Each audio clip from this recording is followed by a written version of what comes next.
Assalamualaikum warahmatullahi wabarakatuh. My name is Rizan Fauzi. I am from Group 5, and next to me is my group mate. Asabak Malasan. And today we're going to be explaining about how to analyze text to determine the writer's intention, attitude, bias, and tone. This is the table of contents. Number 1 is introduction. Number 2, determining the writer's intention. Number 3, understanding the writer's attitude. Number 4, analyzing the tone of the text. Number 5, writer's prejudice and bias. Number 6, identifying prejudice and bias in a text. Number 7, tips for conducting a balanced analysis. And finally, number 8, conclusion. Introduction. Purpose of text analysis. To dissect and understand the various elements of a text to gain a deeper insight into the author's message. Importance. Understanding the writer's intention, attitude, and tone helps us engage critically with the text and enhance our comprehensions. Determining the writer's intention. Definition of intentions. The primary goal or purpose behind writing the text, such as informing, persuading, or entertaining. Steps to analyze intention. Identify keywords. Look for phrases that indicate purpose, such as to argue, to inform, or to persuade. Examine structure and evidence. Analyze how the text is organized and what kind of evidence is presented. Data, anecdotes, expert opinions. Okay, simple example. Number 1 is a news article explaining a new law likely aims to inform readers. Number 2, a commercial or ad that encourages you to buy a product is meant to persuade. And finally, number 3, a funny story about a family pet is likely written to entertain. Understanding the writer's attitude. Okay, definition of intention. The writer's feelings or viewpoint about the subject, which can be positive, negative, or neutral. Next is step to identify attitude. Pay attention to words. Look at the words that show emotion or opinion, like amazing or terrible. Check the overall language. Notice if the language is formal, casual, or emotional. This is the example. Number 1, if an article about a new skill rule says, this system is great, the attitude is positive. Number 2, if it says, this rule is confusing, the attitude is negative. Analyzing the tone of the text. What is tone? Tone refers to the emotional quality or mood conveyed through the writer's choice of words and style. It's how the author expresses their attitude towards the subject and shapes the reader's feeling about the topic. Tone can influence how we interpret the message and can range from serious and formal to light-hearted and humorous. Types of tone. Formal versus informal. Consider the level of professionalism in language. Optimistic versus pessimistic. Identify if the language conveys hope or despair. Neutral versus emotional. Determine whether the text is emotionally charged or balanced.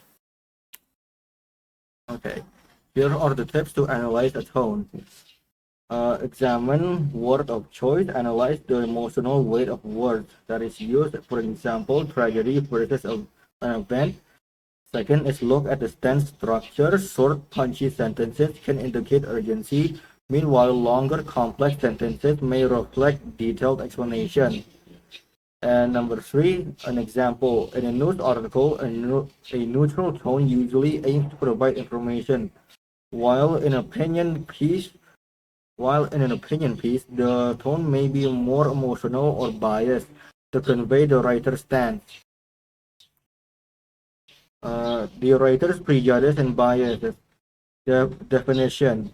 Prejudice is a negative opinion or dislike formed before understanding the facts, or often biased on stereotypes or preconceived ideas. Meanwhile, bias is a tendency to support or favor one side, which can influence the selection of facts of the writer's viewpoint.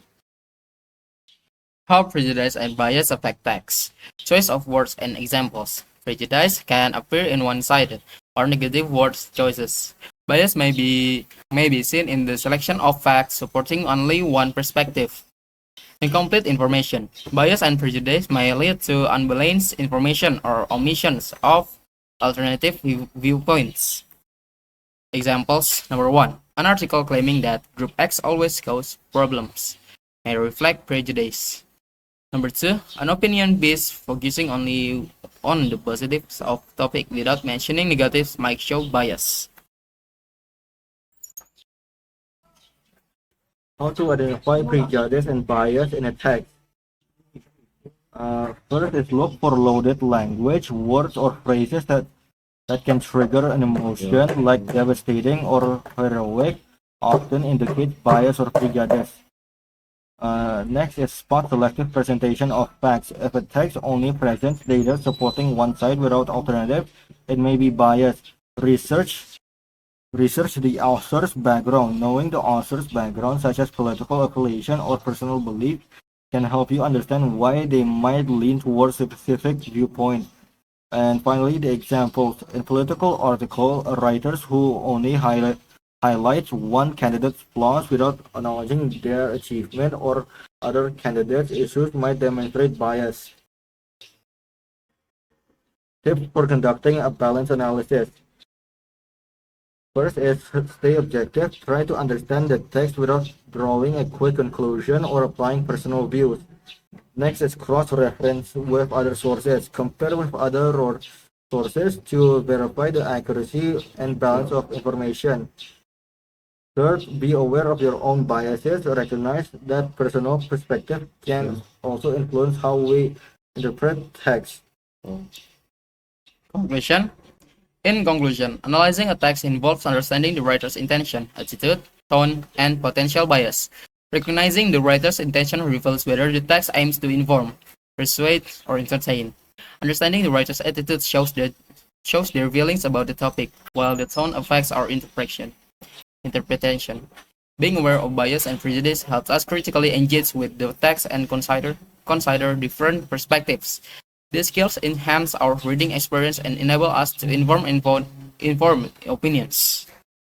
Thank you. Do you have any questions?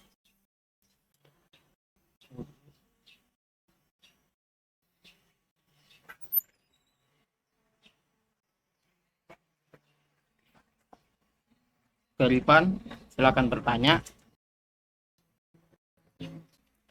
Perkenalkan, nama saya Muhammad Firdaus dan saya ingin bertanya. Pertanyaan saya adalah, apakah writer prejudice dan bias berhubungan dengan writer intention, attitude, dan tone?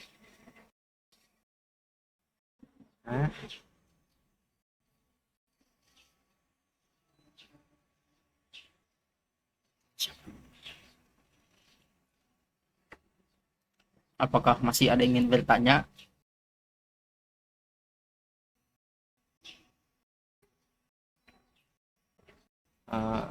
Apakah ingin masih ada bertanya? Ini ya, silakan bertanya.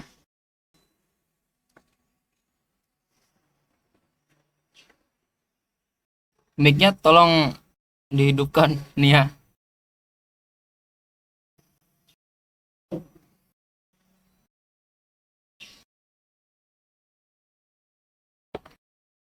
Assalamualaikum warahmatullahi wabarakatuh. Saya Nia Putra Madani ingin bertanya bagaimana pendekatan penulis akan berbeda jika menyasar pembaca yang lebih muda dibandingkan dengan pembaca yang lebih tua.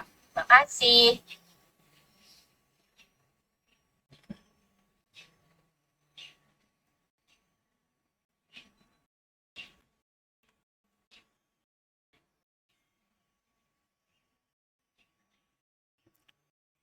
Satu lagi, apakah masih ada yang ingin bertanya? Assalamualaikum warahmatullahi wabarakatuh. Perkenalkan, nama saya Wildanus Hafid Febrian. Saya ingin bertanya. Saya ingin bertanya tentang materi ini.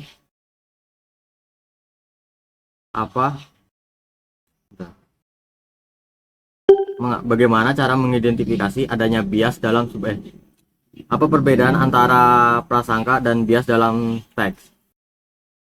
Oke.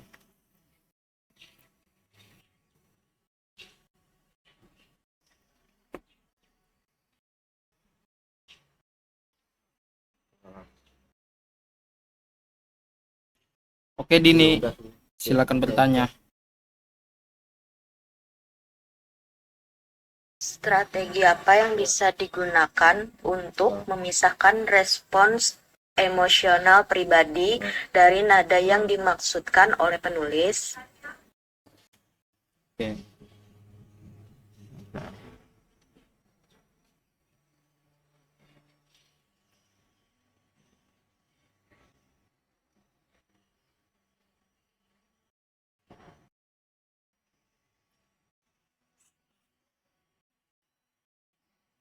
Coba Fitri, Pak.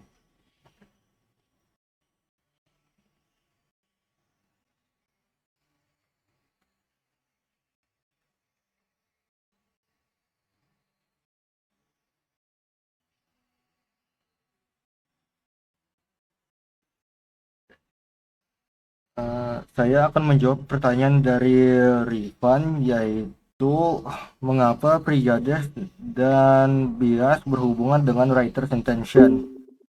Jawabannya adalah prejudice dan bias berhubungan dengan dengan bentar, maaf, dengan tujuan penulis ada karena keduanya dapat memengaruhi penyajian informasi. Prejudice adalah sikap negatif tanpa dasar, sedangkan bias adalah ketidak berpihakan. Keduanya dapat mendistorsi niat penulis sehingga menghasilkan tulisan yang tidak objektif dan kurang kredibel. Penulis yang menyadari bias mereka cenderung lebih berhati-hati dan adil dalam menyampaikan argumen. Oke, saya akan menjawab pertanyaan Febri, yaitu apa perbedaan prasangka dan bias dalam teks. Dalam teks, prasangka adalah sikap atau pandangan negatif terhadap sesuatu tanpa dasar atau informasi yang cukup. Prasangka biasanya melibatkan penilaian yang tidak adil dan sering kali didasari oleh stereotip. Sementara itu, bias adalah kecenderungan atau preferensi yang dapat memengaruhi objektivitas. Bias bisa bersifat positif atau negatif dan dapat terjadi secara sadar atau tidak sadar, sehingga mengarahkan penulis atau pembaca untuk berpihak pada satu sisi tertentu. Oke, itu saja dari saya. Oke, terima kasih atas jawabannya.